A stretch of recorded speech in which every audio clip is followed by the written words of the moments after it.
Para continuar entonces tenemos una presentación muy interesante, Tecnologías Convergentes, el futuro está aquí, a cargo de Iván de la Vega, el doctor Iván de la Vega, que lo invito por favor a que nos acompañe en el presidio. Iván de la Vega es doctor en Ciencias, mención Estudios Sociales de la Ciencia del IBI, profesor e investigador de la Universidad Simón Bolívar. También me gustaría invitar a el moderador Jorge Espinosa, periodista especializado en tecnología de Insight Telecom, Grupo Editorial Producto, y también nos comenta que ahora está con una columna en el diario Nacional, así que excelente y felicitaciones. Jorge, vamos a conocer un poco sobre el doctor Iván de la Vega. Él es sociólogo, egresado de la Universidad Central de Venezuela, con un magíster en Política y Gestión de la Innovación Tecnológica en el Centro de Estudios de Desarrollo CENTES de la Universidad Central de Venezuela, y es doctor en Ciencias, mención Estudios Sociales de la Ciencia del Instituto Venezolano de Investigaciones Científicas IVE. Además realizó 3 años de posgrado en la misma institución. Hizo pasantías en el Centro de Información y Documentación Científica SINDOC de Madrid, España, y en el Observatorio de Ciencia y Tecnología OST en París, Francia, ambas auspiciados por el RIC-T de la UNESCO. Actualmente trabaja como profesor investigador de la Universidad Simón Bolívar. Es coordinador de la Unidad de Gestión CTI de FUNINDES. Entre su trabajo de investigación se centra en la ciencimetría, haciendo énfasis en el capital humano en ciencia, tecnología e innovación, su movilidad, migración y desempeño. Otro foco de atención es el diseño y evaluación de políticas públicas en ciencia, tecnología e innovación. También la innovación tecnológica y la relación entre ciencia, tecnología y sociedad, además de la relación entre la tecnología, el deporte y la sociedad, con múltiples publicaciones en su área de interés, libros, capítulos en libros y artículos científicos. Le damos la bienvenida a Iván de la Vega y su conferencia magistral, Tecnologías Convergentes, el futuro está aquí. Lo vamos a ver, gracias.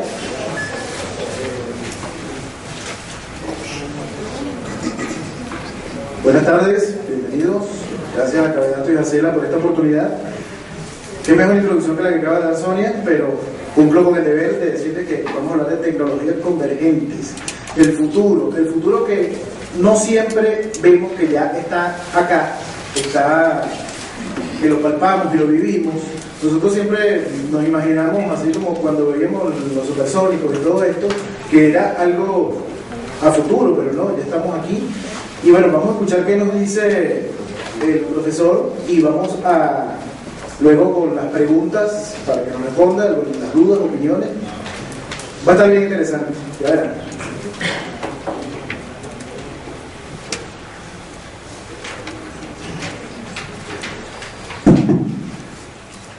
Buenas tardes, voy a estar trabajando por aquí en la exposición.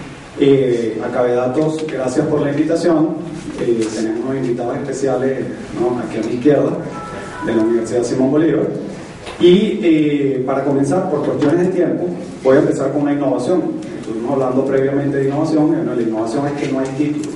Esto es una foto de nanotecnología a escala, nanoescalar. Y como se dijo en la previa, el título de la presentación es Convergencia Tecnológica, escenarios actuales y futuros, donde vamos a estar proyectados en horizontes temporales, en el 2030, en el 2050, y voy a navegar sobre la exposición de Anwar Hashmi, que toca algunos puntos similares a lo que yo presenté en estas láminas que vamos a ir viendo. El primer aspecto, ¿contra qué marco conceptual estamos hablando? La convergencia tecnológica se refiere a la sinergia entre sistemas tecnológicos que previamente funcionaban de forma separada y que al interactuar entre sí generan nuevas posibilidades en términos de productos y servicios que impactan en un mercado dado. En este caso hablamos de un mercado global. El segundo aspecto, el fenómeno de la convergencia tecnológica no es nada nuevo. Tenemos estudios, por ejemplo, como los que ha realizado Carlota Pérez y otros autores, Christopher Freeman, entre otros, que han hablado de las 5 grandes revoluciones tecnológicas. La primera de ellas la podemos ver allá por 1771 con la revolución industrial. Unos 50, 60 años después vemos la segunda gran revolución, todas estas centradas en Inglaterra, con irradiación primero hacia Europa y después hacia otras partes del mundo. Y así que vamos navegando por las revoluciones tecnológicas hasta situarnos en la de 1971, que tiene que ver con el tema del chip, la computadora y las telecomunicaciones, que es el último, la última ola revolucionaria que nos trae hasta este momento. Pero visualicemos que estas ondas largas, como lo decía Kondratiev fue un estudioso de estas revoluciones tecnológicas, y él decía que cada 50, 70 años aproximadamente, si uno ve pormenorizadamente cada una de estas revoluciones tecnológicas, se montaría sobre la posibilidad de que estamos viviendo una transición en este momento que nos conduce a una nueva revolución tecnológica. Pero yo discuto contra Kondratiev que el conocimiento que se está generando en los últimos años es tan rápido que ya esas ondas largas se están acortando. Entonces, cómo se navega, cómo se surfea, el comentario anterior, es una de las cosas que nosotros vamos a ver. Uno puede visualizar rápidamente en el campo del conocimiento cosas como esta. Bueno, unos productos que se introducen en el mercado y hay unas innovaciones incrementales, y bueno, y vemos cómo el paso del tiempo nos los presenta. Pero el tema que estamos discutiendo acá es mucho más profundo que esto, y además tocó aspectos que yo voy a mencionar, pero me aproximo de una manera distinta. Las innovaciones o las tecnologías disruptivas nos llevan a innovaciones radicales que tienen que ver con estos paradigmas, o estos cambios paradigmáticos que ha vivido la sociedad en su conjunto. Pero la generación de nuevo conocimiento, como lo vemos actualmente, significa que si nosotros revisamos todo de la construcción de producción hasta el momento, toda la historia de la humanidad, estamos viendo la punta del iceberg. En distintos estudios por especialistas se proyecta que cada 4 años aproximadamente se está duplicando la generación de nuevos conocimientos. Por eso hay una explosión actualmente en términos de grandes posibilidades que nos ofrecen las tecnologías, y en este caso, cuando están convergiendo, es un aspecto que está explotando por algo que mencionaban hoy temprano, que es el tema de trabajar a nanoescala. Pero el tema de la nanoescala es que se está dando desde hace unos 15, 20 años para acá, porque ya tenemos algunas tecnologías que nos permiten bajar a ese nivel de trabajo, y eso tiene implicaciones de distinta naturaleza. El asunto tiene también que ver con la era que estamos viviendo. Se habla de la era digital. La era digital tiene algunas definiciones, se habla de la sociedad de información, se habla de la sociedad del conocimiento, pero dado el ritmo de cambio que estamos visualizando actualmente, ya van a quedar trascendidas en el tiempo. Cuando uno revisa la literatura, hoy Anuar mencionaba el famoso triángulo de Sábato, cuando relacionaba el sector productor de conocimiento, el ámbito donde se produce conocimiento, que son los centros de investigación, los institutos de investigación, las universidades per se, y tiene una relación, o debería tener una relación, tender puentes con las políticas públicas, es decir, el gobierno, y evidentemente con el mercado, principalmente con las firmas, con las empresas. Esas interacciones tienen una explicación teórica por detrás, y desde el triángulo de Sábato, ya por el 68 hasta la actualidad, ha habido cambio de piel desde el punto de vista teórico. Gibbons y su equipo habla del modo 1 y el modo 2 de conocimiento. En el modo 1, el modo tradicional, los investigadores en su laboratorio hacen su trabajo, y eso impacta en unos artículos y en unas patentes, y eventualmente eso tiene algún uso, una aplicación en la resolución de problemas o en avance de productos y servicios. El modo 2, Gibbons dice, bueno, ya eso está trascendido en el tiempo, y ahora se habla de trabajar en el contexto de las aplicaciones interdisciplinariamente, interinstitucionalmente, y yo le agrego a eso un valor añadido, que sería la innovación abierta, que es un elemento que está latiendo muy importante y que de alguna manera se mencionó con los ejemplos de las exposiciones anteriores, pero es cómo tú interactúas con más gente en más sitios con el uso de fundamentalmente la internet, el uso de las telecomunicaciones.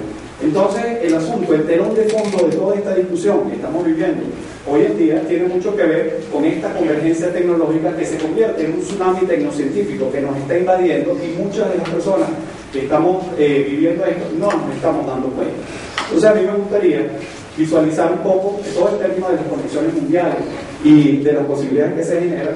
Yo que trabajo con el tema de la movilidad y la diáspora intelectual, me dicen, bueno, pero se están jugando los teóricos científicos más importantes de este país. Primero, eso no es cierto, porque uno no puede determinar quiénes son o quiénes saben más, salvo lo que tiene un premio por la o una cosa esta que tiene algún indicador que lo coloque de esa manera. Pero el tema es que nosotros no necesitamos estar físicamente en Venezuela, podemos estar en cualquier parte del mundo e interactuar virtualmente, y eso es una ventaja que no teníamos unas décadas atrás.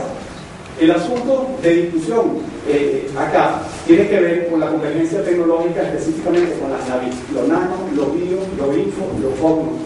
Entonces, la nanotecnología, la biotecnología, la tecnología de información y comunicación y las ciencias cognitivas interactuando. De la ecuación tú puedes despejar el tema de los nanomateriales, que es fundamental entenderlo de esta perspectiva y todas esas interconexiones que se dan, porque esos son basados en algunos proyectos que se han venido desarrollando en los últimos años, el caso de los Estados Unidos, o el caso de síntesis biosistémica desde la perspectiva de Canadá, o más recientemente el documento que sale de la Unión Europea, que es un documento visualizando cómo mejorar las capacidades de las sociedades europeas fundamentalmente.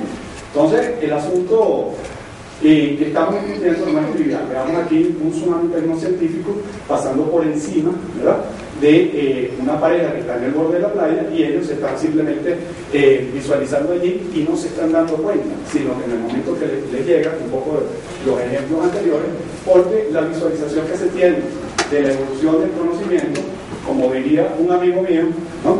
Hay un ejemplo que si un médico lee 3 artículos diarios durante los 365 días al año, que sería la capacidad de retención de ese conocimiento, sumen eso, lo multiplican después por 3 y les va a dar la capacidad de absorción de conocimiento. Entonces, esa curva de absorción de conocimiento de una persona versus la capacidad de generación de conocimiento de todo el mundo, allá hay un tema. Se hablaba del transhumano, de la posibilidad de usar chip, etcétera, etcétera, y cómo potenciamos esas cosas.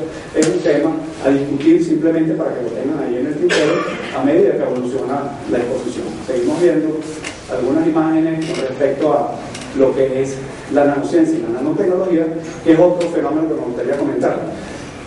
Como se está generando conocimiento, antes era el conocimiento científico fundamental, ¿no?, el conocimiento básico, que hacen los físicos, los químicos, etcétera, etcétera, y había una transformación al tema del conocimiento aplicado, y eventualmente eso llegaba a productos del mercado, y entonces era lo que se conocía como el proceso lineal de pensamiento, donde tenías que hacer la ciencia fundamental, después la ciencia aplicada y después la innovación. Eso quedó trascendido en el tiempo, y evidentemente tú impactas en distintos momentos, y es un círculo virtuoso que se va retroalimentando continuamente porque se va generando conocimiento de distintas maneras.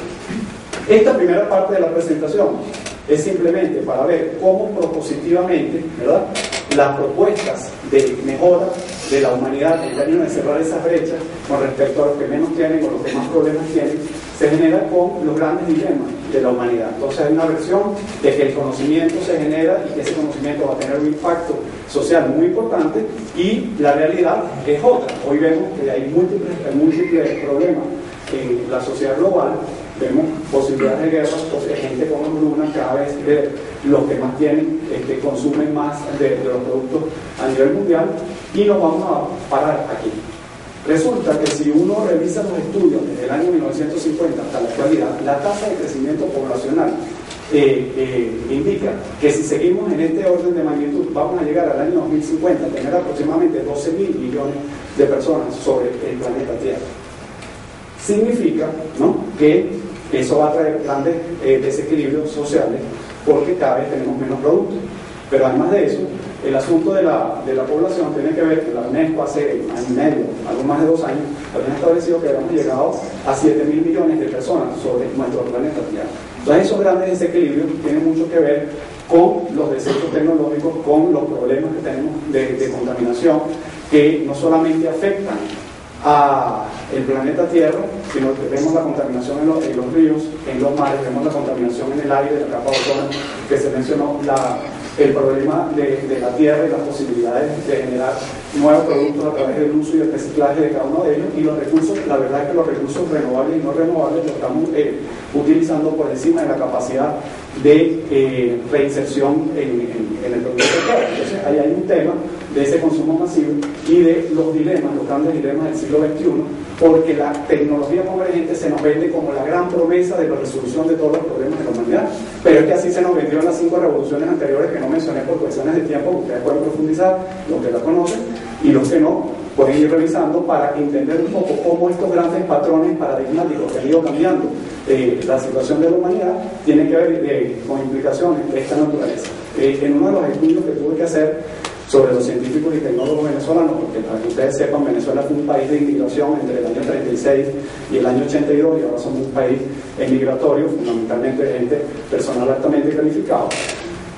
Resulta que en el censo del año 36 encontramos que Venezuela aproximadamente, los números exactos no los recuerdo, ¿verdad? Algo como 3.2 millones de personas. Pero no solamente eran los chiquitos del país y los graves problemas que teníamos con enfermedades endémicas, etcétera, etcétera, sino que la tasa de mortalidad o el promedio de muerte de cada una de las personas era aproximadamente 32 años.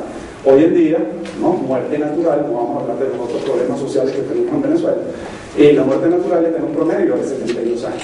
Pero es que las grandes promesas de la convergencia tecnológica que nos hablaban más temprano, resulta que dice, bueno, que nosotros podríamos llegar a vivir 120 años, 150 años, de mantenerse este mismo patrón de posibilidades. Y bueno, ¿cuándo se van a jubilar ustedes? Díganme. Pues si ahora nos jubilamos a los 56 las mujeres, a los 60 los hombres, a los 60 y 65, dependiendo en qué país estemos, ¿hasta dónde trabajaríamos? ¿Qué tipo de trabajo estaríamos realizando nosotros dentro de 20, 25, 30 años?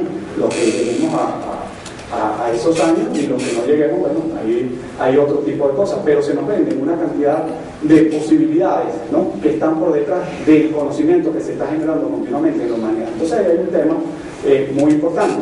Aquí vamos a ver la lámina de los desechos tecnológicos que se producen y me voy a detener aquí. Seguimos exprimiendo nuestro planeta Tierra continuamente. Entonces siempre los recursos renovables, pero los no renovables también seguimos exprimiendo, y cada vez hay un mayor crecimiento poblacional, y entonces encontramos hechos como estos. Dice la literatura, los especialistas en ese tema señalan que el 20% de los países de mayor desarrollo consumen aproximadamente el 80% de lo que se produce en el resto del mundo. Imagínense las desigualdades que se crean allí, y con estas promesas, con el avance del conocimiento, dicen, nosotros podemos ayudar a que esas brechas se vayan cerrando. Es promesa, es cierto, hay parte y parte, estamos en un camino que nos lleva hacia allá. Ahí hay un tema de discusión de fondo que tiene que intentar responder cada uno de nosotros, porque hay distintas visiones además del mundo. Esta es la herramienta que les quería mencionar sobre los desechos tecnológicos que se crean. Entonces, fíjense, yo quiero situarme en un punto de realidad que nos impulse a explicar un poco dónde está el mundo. Fíjense esta lámina.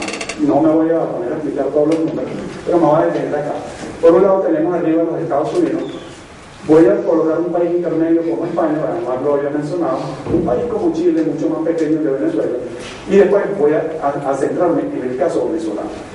Y lo voy a hacer desde el concepto del Sistema Nacional de Innovación, o en el Plan de Ciencia y Tecnología 2004-2030 del gobierno actual, que hablan de Sistema Nacional de Ciencia, Tecnología e Innovación. O sea, que el mismo concepto, Carlota Pérez y Freeman lo introdujeron en el año 1987 por primera vez, y ha tenido distintas evoluciones. Bueno, y es la red articulada de actores de una sociedad que interactúan a favor del crecimiento y la mejora del nivel y calidad de vida de cada uno de los pobladores.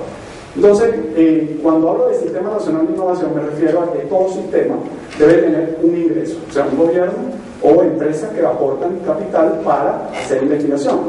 El segundo indicador, que es un porcentaje sobre los recursos financieros destinados a actividades de ciencia y tecnología sobre el Producto Interno Bruto de cada país, es lo que yo llamo un indicador mentiroso. Yo digo un indicador mentiroso, pues no puedo decir cuánto gana un profesor universitario porque daría vergüenza en este país, pero le puedo decir que lo que él gana es el PIB, el porcentaje que él invierte en ciencia y tecnología referente a su cuenta bancaria, o de un gobierno, o de una empresa. Y yo lo que gano en una universidad es mi esfuerzo. Entonces este es un porcentaje destinado al esfuerzo, porque no es lo mismo el PIB de los Estados Unidos que el PIB de Haití, por ejemplo, ¿no? Entonces, desde esa perspectiva sería un indicador mentiroso, pero sí nos da un indicador del esfuerzo sostenido que hace un país, una región, en inversión, en investigación y desarrollo, más innovación, que es un tema importante en el curso de lo que estamos hablando, y además de eso, nos va a indicar un poco cómo se mantiene esto. Después hay un tercer indicador, que es el número de graduados en las universidades de cada uno de esos países. Después, los graduados en términos de doctores o PhD equivalente a doctores. Después el personal de ciencia y tecnología, y después publicaciones, ¿no?, indizadas, y terminamos con patentes solicitadas y patentes concedidas. Pero muy rápidamente, por cuestiones de tiempo. Estados Unidos es un país que tiene un poco más de 300 millones de habitantes, España tiene casi 50 millones de habitantes, Chile es un país pequeño con unos 16, 17 millones de personas, según los datos. Estos son datos de los ONCIP, de los Organismos Nacionales de Ciencia y Tecnología de cada uno de los países. En el caso venezolano es el Observatorio Nacional de Ciencia, Tecnología e Innovación, a través del Ministerio, quien otorga esos datos a la Red Iberoamericana de Indicadores de Ciencia y Tecnología, que a su vez los da al reporte anual de la UNESCO, que es el UNESCO Science Report. Entonces, Estados Unidos invierte en promedio sostenidamente hace más de 25 años entre 2,6 y 2,7% de su PIB en investigación y desarrollo, como se dijo. Gran parte de estos recursos van dirigidos a la parte militar. España se ha montado sobre el 1.3, 1.4 por debajo de la media europea, de los países más ricos europeos, y ha venido creciendo desde el 0,8% hace 15 años, sostenidamente pero lentamente, hasta llegar y posicionarse acá. Un país como Chile, que pareciese que invierte poco, 6,67%, les doy este dato. La UNESCO tiene distintos manuales, tiene el manual de Canberra, el manual de Frascati, el manual de Santiago, el manual de Lisboa, el manual de Bogotá, el manual de Buenos Aires, que va a salir recientemente, y son manuales que intentan normalizar conceptualmente contra conceptos, ¿verdad? Si entendemos en Venezuela que un investigador es una persona que genera nuevo conocimiento, debe ser utilizado ese mismo indicador para que Colombia se catalogue de esa manera, etcétera, y en consecuencia puedes comparar lo mismo, no que metas innovadores populares dentro de los investigadores porque baja la tasa de producción si lo vemos por el número de investigadores. Si tú me cambias el concepto, me cambias la referencia, y evidentemente por un lado puedes decir que tienes más investigadores, y por el otro lado produces mucho menos porque va gente que hace cosas distintas a las que tú te estás refiriendo e intervienes allí. Entonces fíjense, Estados Unidos mantiene 2,68% rápidamente, Corea del Sur invierte 2,7%, Japón invierte 2,8%, países nórdicos llegan hasta 3% en términos de porcentaje de forma sostenida, etcétera, etcétera. Un país como Chile 0,67% y un país como Venezuela dice 2,36%. Ojo con ese dato, porque como es una fotografía al año de referencia que estoy utilizando, estamos en el marco de lo que era la LOCTI antigua, la LOCTI, la gente cree que se creó en el 2005, no, la Ley Orgánica de Ciencia y Tecnología se creó en el 2001. Lo que sucedió en el 2005 es que se introdujo el reglamento y eso tuvo un impacto favorable que impulsó este Sistema Nacional de Ciencia, Tecnología e Innovación, porque movilizó en términos conceptuales. La gente entendió que hay una cuestión que se llama investigación y desarrollo y cómo se puede invertir en las propias empresas o tercerizar, ¿no? A dar aportes a terceros, a universidades fundamentalmente, IBIC, etcétera, etcétera. Y pasó algo. ¿Se desconectó? Bueno, yo sigo hablando y tú me ayudas. Entonces, el asunto es que este es un elemento de movilizador, pero si usted se sitúa en el año 2005, resulta que encontramos que el porcentaje de Venezuela en inversión era de 0,29%.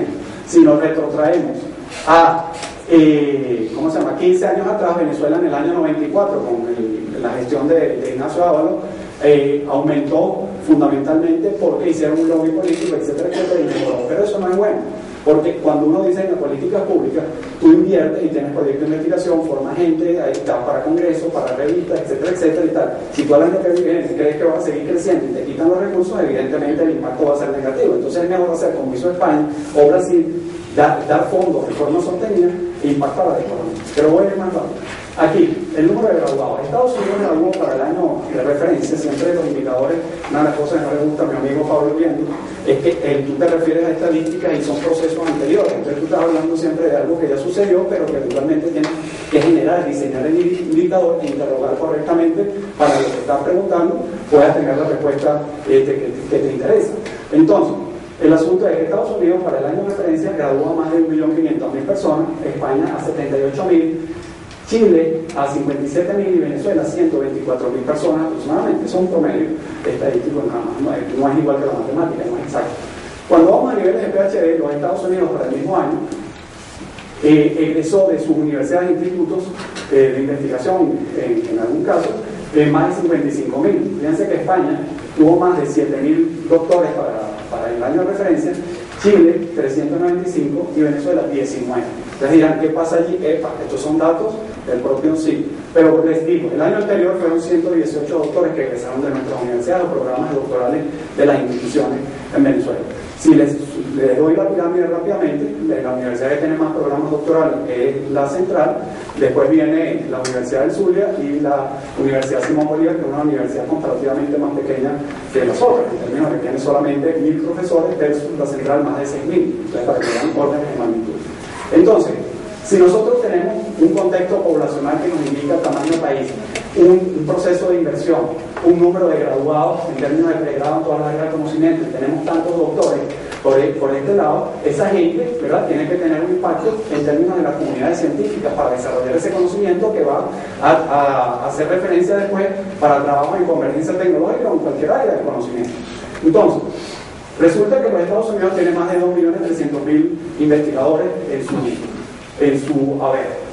España tiene algo más de 358.000 y Chile tiene aproximadamente 19.810 personas, y Venezuela, en su Sistema Nacional de Ciencia y Tecnología hasta el 2009, lo que era el antiguo PPI, tenía como referencia 6.829.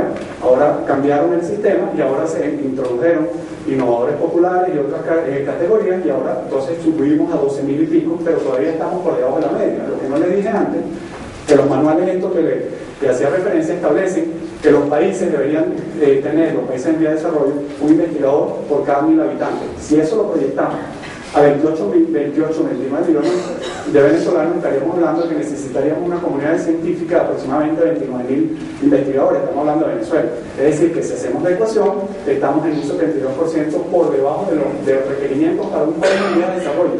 Los países en vía de desarrollo multipliquen eso por 2. Entonces, Estados Unidos, para que ustedes entiendan, tiene aproximadamente el 31% de los científicos de todo el mundo. Pero el otro polo de la triada, que es Europa, ustedes suman a todos los países europeos y estamos hablando del 29% de los investigadores del mundo. Pero si nos vamos al otro polo de la triada del norte, estamos hablando que si ustedes suman Japón, China, India y Corea del Sur, estamos hablando de un 28.5% aproximadamente. Si suman 28.5 más 29.5 más 34, nos da aproximadamente 93% de todos los investigadores que hay en el mundo en este momento trabajando. Entonces, lo que no les dije antes, con el tema de la escala poblacional, se lo digo ahora, el UNESCO Science Report establece aproximadamente hay 7 millones de científicos en el mundo. Entonces, comparemos órdenes de magnitud y producción científica y vectores de conocimiento. ¿Hacia dónde va un país desarrollado, los países intermedios que están haciendo, y si nosotros vamos en esa línea o vamos hacia otro lado? Entonces, es importante reflexionar. Entonces, gente, contexto, porcentaje de inversión, graduados universitarios, doctores que hacen investigación, en teoría deberían hacerlo, un título de PhD, una patente de curso para establecer que alguien hace investigación. Después tienes que demostrarlo en términos de publicación, evaluado por pares, etcétera, etcétera. Algo está pasando, creo que es el timing que yo me tardo ok. Sí, entonces ahí vemos los datos de desarrollo, porque me lo sé más o menos en memoria. El caso de los Estados Unidos. Estados Unidos produce aproximadamente el 27.63% de todos los artículos científicos en el mundo. Ese es un año de referencia. Un país como España produce el 3.45% de los artículos científicos en el mundo. Un país como Chile produce el 0.34% y Venezuela el 0.1%. Pero es que Chile, con 13 millones de personas, 12 millones y tantas personas menos que nosotros, produce 4 veces más artículos científicos que Venezuela en este momento. Ustedes me pueden decir, bueno, es que Venezuela tiene una migración intelectual, fundamentalmente científica, que están fuera.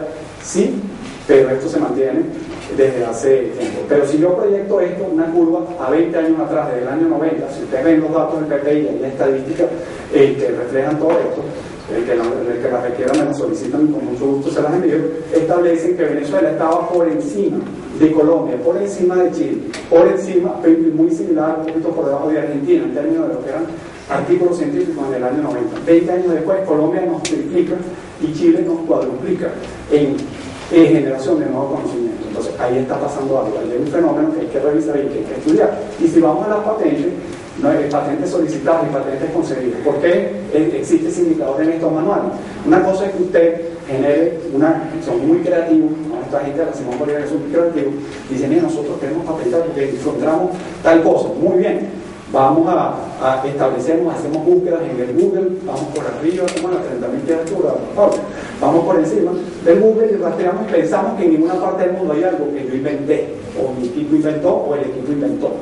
vamos e intentamos patentarlo, hacemos la solicitud, van al SAT, el Sistema de Propiedad Intelectual Venezolano, hacen su solicitud, en este caso el SAT sigue abierto, no sé por qué sigue abierto, porque ya no se patenta, porque el presidente de la República dijo en el año 2006 que este conocimiento era libre, que en consecuencia las patentes no tenían posibilidades de existir bajo ese marco. Entonces, fíjense lo que sucede, existe un sistema de propiedad intelectual en el país que recibe las cosas pero nunca te da respuesta. Entonces tenemos 0 patentes comparativamente con los otros países. Ese es otro tema a discutir, pero un tema importante porque estamos hablando de generación de nuevos conocimientos. ¿Ese rojito tiene algo que ver conmigo? ¿Sí? Ok. Entonces, no, pensaba que le estaba echando aire. Ok. Esto es un poco lo que hablaba Anuar más temprano, es decir, cómo un nanorobot puede introducirse en el cuerpo humano y buscar una célula maligna, un ejemplo que estoy inventando, una exageración pedagógica mía, pero puede llegar a suceder, y el hecho del conocimiento ya existe, lo mencionó mejor que yo porque además es especialista en el tema, y entonces nos da la posibilidad de resolver problemas directamente donde está el asunto. Entonces, ya hemos visto eso. Las navis, lo nano, lo bio, lo info y lo cosmo, se monta también sobre otras propuestas. Ya hablé del proyecto Biosistémica Prospectiva Tecnológica en Canadá, hablé del proyecto europeo, y el tema es el siguiente. Las navis tienen la definición en términos de lo que es su conveniencia tecnológica, y lo entienden como el estudio de las interacciones entre sistemas vivos y sistemas artificiales, con la finalidad de generar distintos artefactos y que generen nuevas posibilidades en términos de nuevos productos que mejoren la calidad de vida, acrecenten la calidad de vida. El tema de la capacidad de manejo de información y todas esas cosas están en el tapete de la discusión, y tenemos otros conceptos que se están utilizando, o aproximaciones teóricas que te hablan de la teoría de Ecowitz y Leiderdorf, habla de la triple hélice del desarrollo económico, cómo estos actores tienen que interactuar para generar esta posibilidad. Pero está el tema de la rosa de los vientos de investigación, que es no solamente estos 3 actores, sino utilizar a toda la sociedad en términos de replicar información. Y hoy en día Eliezer por aquí puso un ejemplo extraordinario, se hablaron de otros 2 ejemplos de posibilidades de interconexión, del internet para todo el mundo, etcétera, etcétera. Ahí tenemos toda una gama de posibilidades, y hoy en día se habla de nada más y nada menos que el Open Innovation, la innovación abierta. Esa es la capacidad de las propias empresas, que no, ojo, que no es alianza estratégica, es la capacidad de interacción para resolución de problemas que no habiliten el ganar-ganar. Entonces, el avión europeo, que siempre es el Airbus, es el avión europeo, tenemos el mejor ejemplo de innovación abierta, porque el tren de aterrizaje se fabrica en un país, el fuselaje es Rolls Royce, etcétera, etcétera, y todo converge en una pequeña ciudad en Toulouse, al sur de Francia, donde se arman estos aviones con conocimiento de distintas empresas e industrias y la participación de distintos países.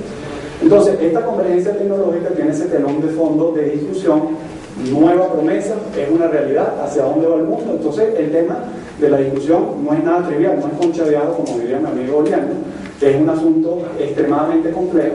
Y entramos con un punto que yo no me voy a detener porque el Anuar ya lo había mencionado, es el tema de la RAND Corporation, con todas las posibilidades que genera. La RAND Corporation no solamente tiene estos 300 y tantos PhDs a nivel mundial que te generan información y que emiten juicios de opinión informada, que no es lo mismo desinformada, informada para la generación de nuevos conocimientos. Y aquí hay una serie de aplicaciones que ellos determinan después de un primer estudio donde tenían casi 56 posibilidades tecnológicas a raíz de esta convergencia que les mencioné.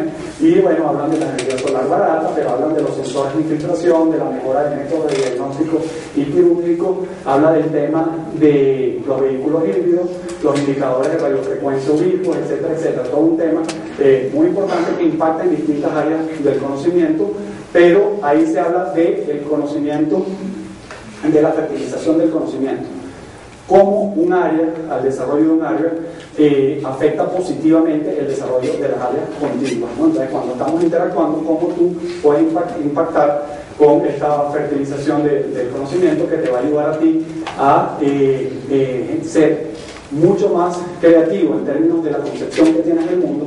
Porque tuve la posibilidad hace unos meses de participar como coordinador por Venezuela en la red de prospectiva tecnológica iberoamericana, y vino Mijail Rocco, ¿Quién es Mijaíl Rokov? Es nada más y nada menos que el chairman de la nanotecnología en el mundo. Es una persona que hizo nanotecnología, ya no funge como investigador, aunque lo fue muy exitoso, y hoy está como el jefe de la nanotecnología y ahora de la convergencia tecnológica, dio un paso al frente y nos estuvo explicando qué están haciendo en un país como los Estados Unidos desde el punto de vista de la National Science Foundation, que sería el equivalente al ONCYT venezolano, que sería el Ministerio de Ciencia y Tecnología, o sea, es el Ministerio para el Poder Popular de la Ciencia y la Tecnología y Industria Intermedia, creo que se llama ahora, pero ha tenido varios cambios en los últimos 10 años de explotación. El asunto de Rokov establecía que lo siguiente, él decía: ya hemos entendido en los Estados Unidos, y esto es ya para ir cerrando, que si nosotros dominamos el nivel nanoescalar, es tanto como dominar la naturaleza. No es trivial lo que dice. Nos comentaba y decía: el mundo se dirige hacia un nuevo nanoorden económico mundial. Es decir, las industrias que no se monten en este negocio de la convergencia tecnológica van a ser barridas del mercado si en los próximos 15, 20, 25 años no se van montando. Pero es que esto no es que tú lo decretas, esto es un proceso de asimilación y de cambio cultural, infocultura institucional, que te va a permitir a ti crear esa nueva conciencia, esa nueva lógica de funcionamiento, ese nuevo sentido común, donde tú comprendes que la interdisciplinariedad es un tema clave en el proceso de aprendizaje de las propias organizaciones. Entonces, hay un tema importante, ¿no? Me gustaría observar con algunos ejemplos que yo pongo acá, porque el asunto de la realidad que vivimos, que no es ciencia ficción, que ese es el tema que más me interesa, tiene que ver con lo siguiente. Yo comentaba el otro día en un espacio con unos estudiantes que están haciendo investigación y les decía: bueno, mira, si tú quieres ir a una feria tecnológica al otro lado, a la antípoda de Venezuela, si quieres ir a Tokio, etcétera, etcétera, a Beijing, a donde tú quieras, ya no va a ser necesario agarrar un avioncito para irte a Miami, después en Los Ángeles, después a Cali, 16, 17 horas, etcétera, etcétera. O si quieres ir a Australia o Nueva Zelanda, tienes que irte a Buenos Aires, después a Santiago de Chile. Sino que ya no van a ser aviones los que vamos a tener, no van a ser naves espaciales que salen de la atmósfera y vuelven a introducirse, y en menos de 2 horas pueden estar del otro lado. Tienes que hablar, tienes que tomar en cuenta que estamos a 12 horas invertidas, y entonces, bueno, si te va en la mañana, ya en la noche, etcétera, etcétera, pero vas a tener oportunidad de ir y venir en poco tiempo. Esto no es ciencia ficción, ni es Iron Man 3, ni es ninguna de estas películas que salen, que uno a veces se queda impresionado, pero que te demuestran ejemplos tangibles, ¿no? Como el caso cuando él agarra la computadora, está hablando con ella, y dice: no me interesa esto, y lanza la basura allá, o viaja a las estrellas, etcétera, etcétera. Esto es realidad, porque ya existen los nanomateriales para la construcción de estas cosas. Entonces podemos ver el ejemplo que a mí me gusta colocar es Tiger Woods, no por las cosas que ha hecho, sino por las franelas que usa nadie. En el sentido de que él usa una franela que hoy en día cuesta, en nanotubo de carbón, que te evapora el sudor, etcétera, etcétera, y tienes unas grandes posibilidades de mantener la temperatura corporal, etcétera, etcétera. Lanzas basura, un helado, cualquier cosa, lo sopla y se limpia. Si no la tienes que lavar, no hay malos olores, aunque tú tengas varios días sin bañarte, etcétera, etcétera. Es un ejemplo importante. O sea, se pueden corregir varios problemas. El asunto es que esa franela hoy en día no es comercializable, salvo que alguien tenga con el sueldo de la Universidad Simón Bolívar, no puede, ¿no? Pero entonces, evidentemente, es algo que agarres todo el año, etcétera, y entonces puedas comprarlo. Pero eventualmente, dentro de 5, 6, 7 años, esa franela costará equivalente a lo que cuestan hoy, 40, 50 dólares, 30 dólares, etcétera, etcétera. Otra cosa es hacia dónde se dirige la humanidad si la población mundial está creciendo, la tasa de crecimiento es tan brutal como yo les mencioné, que parece ser así porque las tendencias lo demuestran. Bueno, ¿dónde puede vivir la gente? Ya hay ciudades submarinas, ciudades sobre el mar, que ya están en funcionamiento, han sido creadas, y ustedes pueden, por ejemplo, irse de vacaciones a un hotel o a un sitio que ya esté sobre el mar y que además se puede mover. Imagínense los alertas tecnológicos: viene un tsunami o viene un problema, un huracán o cualquier evento de esta naturaleza, y los alertas tecnológicos simplemente ellos prenden los motores o se subdividen y después se vuelven a conectar más adelante en un sitio de tranquilidad. Eso puede suceder porque el conocimiento está generado y ya está desarrollado.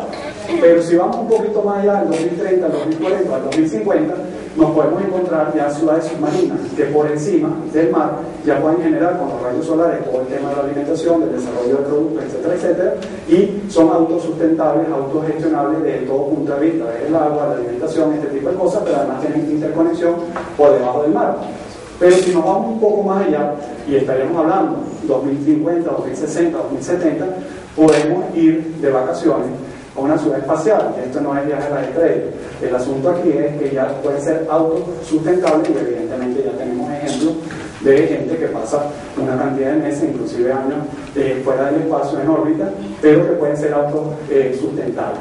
Entonces, el tema es ficción o es realidad? Esos grandes dilemas de la humanidad del siglo XXI que hoy vivimos porque estamos en el medio del paradigma transicional, como lo diría Carlota Pérez, ¿no? Donde las ventanas de oportunidad, no han mencionado el tema de España. El tema de España tiene una red espectacular, la red Nano Spain, es correcto, ¿no? Pero España no es ni la primera, no es líder en su campo, pero ha utilizado las ventanas de oportunidad, ¿no? Con el tema de la innovación, el tema de las redes de colaboración, los networks, etcétera, etcétera, que se posiciona en áreas donde ellos no tenían ventajas competitivas hace unos años porque no tenían la experiencia de estos grandes países que están por detrás. Y digo grandes países no de la perspectiva capitalista, ¿no? Digo grandes países en el término del desarrollo del conocimiento, que es el tema que nos ocupa hoy, esa productividad de conocimiento, donde, bueno, si tú tienes casi el 30% de la productividad, casi más del 30% de los científicos del mundo concentrados en un país, porque además los fichas, ¿no? Formar un PhD a un doctor puede ser equivalente a 28 o 30 años si ustedes empiezan en edad temprana, calculen desde el ingreso a la primaria y hagan el output, ¿no? Terminan tu especialización, 19, 20 años, haces tu maestría, haces tu doctorado, bueno, entonces te estarías graduando. Si mantienes ese número consecutivo de años estudiantes, puedes tener tu doctorado. O sea, imagínense ustedes lo que es para un país fichar a jóvenes investigadores con título de doctor, 28 o 30 años, vénganse para acá, ustedes tienen su infraestructura, lo que se llama el capital intelectual, vinculado a 3 patas. El capital humano, la gente, que es lo más importante de cualquier organización, tiene gente con competencias para esa organización, va a tender a desarrollar si trabaja en esa área de competencia. Pero además tiene el capital estructural, necesitas laboratorios, necesitas equipos, necesitas todo tipo de infraestructura que te permita, pero además todas las posibilidades de conexión para que seas exitoso, para que se convierta en un círculo virtuoso. Y necesitas el capital relacional, la capacidad de interrelación a nivel interno, a nivel de ese Sistema Nacional de Ciencia y Tecnología y tus redes internacionales. Por eso es que los países pueden avanzar en mayor o menor medida si las políticas públicas y las políticas empresariales van orientadas a la generación de conocimiento en áreas estratégicas de cada uno de los países. Y eventualmente estos mapas, una de las cosas con las que quiero cerrar es lo que decía Mijaíl Rokh. O sea, nosotros tenemos 20 años pensando cuáles son los títulos de egreso de nuestras instituciones de formación a alto nivel. Entonces ya la gente no se gradúa de físico, no se gradúa de químico, se van a graduar de ingenieros mecatrónicos, se van a graduar con títulos donde la interdisciplinaridad es un punto central. Es decir, los mapas de conocimiento, de asimilación de conocimiento, y lo vemos con los niños hoy en día. Vean a los niños aprendiendo de cualquier cosa, se lo ponen en tiempo real, le ponen un aparato y me lo ponen a mí. Yo puedo tardar 3 días en descifrar qué pasa y ellos en minutos pueden estar ya autogestionando aquella tecnología porque tienen unos mapas distintos a los nuestros. Entonces, esa capacidad de aprendizaje de los niños te permiten a ti creer una serie de posibilidades de cómo tú puedes enfrentar la educación. Y la educación de calidad, que es el punto aquí a discutir, la calidad de la educación no es egresar por egresar a gente para darle títulos, para salir referenciados en un manual internacional. Es la capacidad de generación de conocimiento en esa persona, importante, pero a través de la calidad de la educación. Y ahí es el punto diferenciador de uno y otro. Entonces, el tema para el cierre es que yo creo en estas cosas y creo que sí, que esos dilemas se pueden, esas brechas que generan esos dilemas que yo mencioné se pueden ir cerrando, pero a través de una fuerte discusión de la sociedad, que sea una sociedad cada vez más informada, que ese conocimiento pueda impactar y que sabemos que todo no es color de rosa, sabemos que hay múltiples problemas. Le puedo citar algunos ejemplos acá que impactan con el tema del SIDA, donde ustedes dicen, bueno, pero si esto está resuelto teóricamente en los centros de investigación, ¿por qué siguen las empresas generando una cantidad de productos que van a resolver teóricamente un problema que al final no lo resuelven? Y bueno, ahí hay una tasa de generación de conocimiento que dice, bueno, aquí está pasando algo y esto hay que buscar de darle el vuelto, pero es a través de estar informando a la sociedad para que sepa qué es lo que está sucediendo, en algunos casos como ejemplos negativos. Yo creo que son más los ejemplos positivos que los negativos, y ahí hay una reversión de la generación de ese conocimiento. Entonces, fíjense, yo quiero cerrar aquí pensando en este futuro, de cuánto vamos a vivir, de cuánto será nuestro promedio de años de trabajo, muy importante, ¿no? Porque sabes, cuando uno se va a ir de vacaciones para conocer múltiples cosas, y además cómo esto puede impactar a toda la sociedad. Es decir, cuando yo hablo de la sociedad, hablo de una sociedad global. Ya no estoy pensando en el territorio venezolano, sino estoy pensando en una sociedad donde todos podamos disfrutar de ese bello planeta que es la Tierra. Bueno, muchas gracias.